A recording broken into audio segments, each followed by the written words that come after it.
First of all, I want to thank all of you for taking the time to be in attendance with us today. And I have some statements that I would like to make, and afterwards we can open up for questions that you may have. As many of you know, the issue of the level of violent crime in our city has been a concern to me and many of our citizens and leaders in our community. Following a 3% increase in violent crime in 2011, I convened a group of city and county officials to develop a plan to enhance current efforts to reduce gun violence in Durham. Already since the beginning of the year, there have been 3 homicides committed with guns and 1 person injured during a robbery.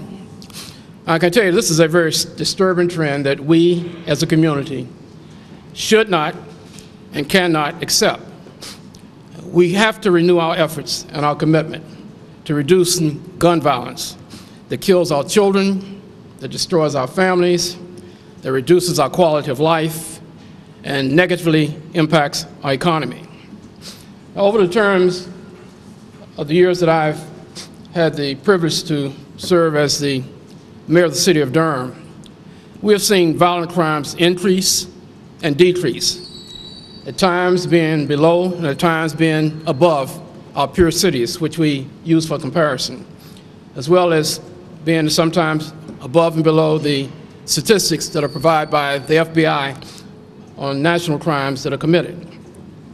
And let me say that we will never be satisfied with any level of crime in our city, no matter how small the numbers, but also we're realistic in realizing that given the environment in which we live, there will probably always be some level of crime in our city and county.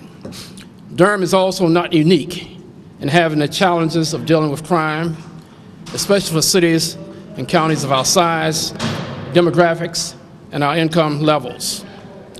So our challenge becomes, how can we implement strategies, both at the law enforcement level and community level, to minimize crime in general and specifically to reduce violent crime in our city and county. Over the past few weeks, during our meetings with, and some of them are here, the chairman of the Board of County Commissioners, the city manager, the county manager, the police chief, the sheriff and their staff, the district attorney, chief district court judge, and the magistrate, we have been working to develop strategies on an approach which will hopefully yield meaningful results and generate a downward trend in violent crime in our city and county. Today's announcement represents but the first in what will be other meetings to develop an ongoing strategy to meet those objectives of reducing crime and reducing violent crime, especially those crimes that are committed with firearms. We well understand a person's constitutional right to bear arms, but also with that right to bear arms, there's a level of responsibility and legal procedures to be followed by those who have guns or firearms. I and many of us of the opinion that there are too many people in whose hands firearms are being misused to the detriment of our community. This strategy that we are unveiling today is designed to focus on those individuals who are illegally misusing firearms in a criminal and violent way. Today's announcement focuses on implementing the following steps. 1, we're going to look at revisiting our bonding guidelines. Some of you may or may not know that a few years ago, when we first began to look at this issue, one of the recommendations was that we needed to have higher bond limits for some of the crimes that were being committed. We're going to look at revisiting increasing those bonds for firearm offenses to include first-time offenders.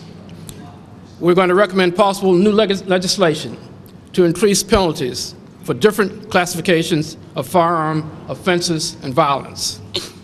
Number 2, we're going to have a better approach to communicating and coordinating between the district attorney's office, the judges, and law enforcement. There will be regular meetings between law enforcement and the DA's office using a very team approach.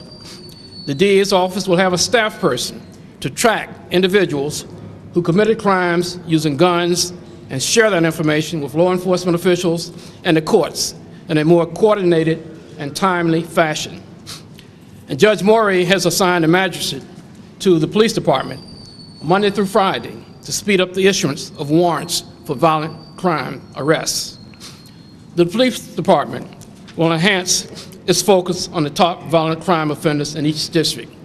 And while I speak about the police department, you recognize the fact that we have the sheriff here, and I can tell you the sheriff has been at the table at all of our meetings, and there's an agreement of cooperation between those two law enforcement officers, which is very important in a city such as Durham and a county such as Durham.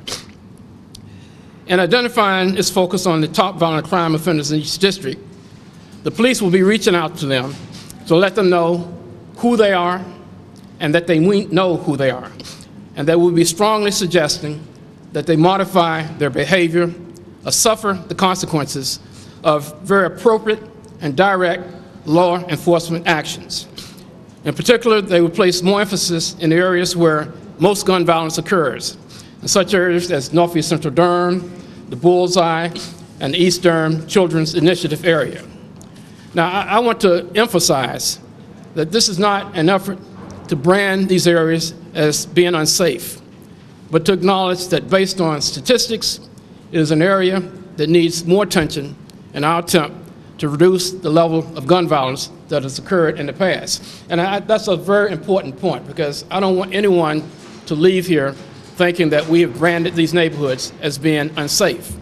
I happened to be over at Riverside High School yesterday speaking to a journalism class, and one of the students asked me, what neighborhoods would you consider to be unsafe?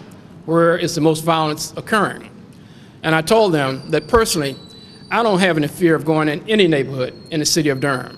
And not because I'm the mayor, because I don't always dress like this when I move around. But the point is, I have no fear of going in any neighborhood, any time of the day, for whatever purpose in Durham. And no other person should have that fear either. Well, we simply realize we have to start somewhere. And we've chosen to focus on these areas, again, because of the statistics that are proving that most issues are occurring. And I can tell you there's going to be a stronger engagement effort in Northeast Central Durham area. There's going to be more targeted work through the East Durham Children's Initiative to involve parents, to engage homeowners, Northeast Central Durham Leadership Council, and members of PAC 1. And again, members of the Northeast Central Durham and the members of the East Durham Children's Initiative have been involved in some of the meetings that we've had, and some of them are here today. The message that we want to convey to the general public with these enhanced initiatives is that if you're caught illegally carrying a firearm or gun in Durham, you're going to be scrutinized intensely, and it's not going to be business as usual. Likewise, for those who commit crimes with illegal guns or legal firearms, we're going to seek the highest penalties. And finally, let me conclude by saying the reduction of crime in our city is one of the highest priorities that I have as mayor. I realize that this one announcement is not going to be a cure-all for reducing crime. We will be having many more ongoing meetings to set strategies to help reach that goal of significant reduction in gun-related violent crimes. It's not a one-person show, nor is it an effort by only the persons that are up here today.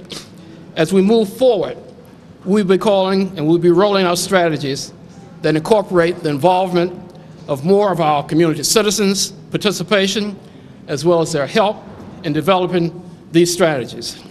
I would like all of our neighbors, all of our neighborhoods to be crime-free neighborhoods.